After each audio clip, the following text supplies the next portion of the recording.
Their laughter was sharp, like broken glass under my skin.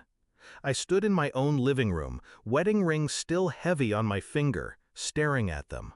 My mother's smirk was slow and deliberate, her glass of wine tilting toward my father as if to toast my insignificance.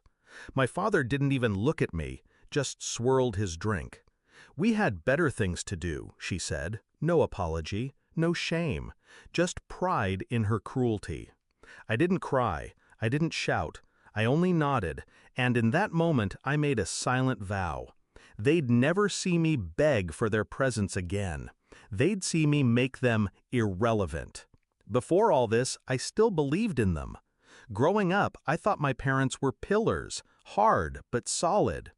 Every achievement I brought to them like an offering. Top grades, scholarships, the job no one thought I'd land. They clapped for my sister. They nodded for me. I told myself it was enough. It wasn't. I just didn't want to see it. The cracks showed early.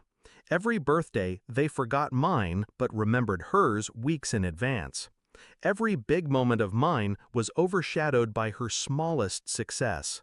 But the wedding? That was supposed to be different. I'd sent the invitations 6 months ahead. They RSVP'd yes. The morning of, their chairs sat empty. I got one text from my mother. "We couldn't make it. Hope it was nice."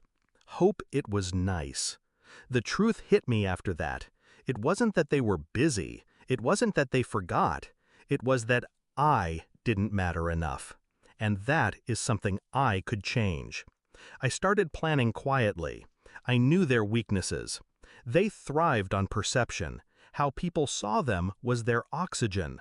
Perfect family, perfect image. Their golden daughter. So I became a shadow in their lives. I stopped calling, stopped visiting. If they wanted updates, they'd have to get them secondhand. In the meantime, I built my life into something they couldn't touch. A new job in a different city. A circle of friends they didn't know. Financial independence so complete I could disappear without warning. I invested, saved, diversified. Every move calculated. Every resource hidden from them. Then I waited. And it didn't take long. Last month I got the call. My father's voice suddenly soft. They wanted to reconnect. They'd heard I was doing well. They wanted to visit. Of course, I agreed, smiling to myself. The day they arrived, I set the stage. Wine chilled, dinner prepared, everything spotless, elegant, the kind of home they brag about at their dinner parties. We ate, we laughed. Well, they did. I let them talk about themselves, let them believe they were back in control. Then I pulled out the wedding album. "Thought you might like to see what you missed," I said. Page after page, me in white, surrounded by people who actually showed up. Their chairs, empty in the background. The toasts they weren't there to hear. They grew quieter with each turn of the page.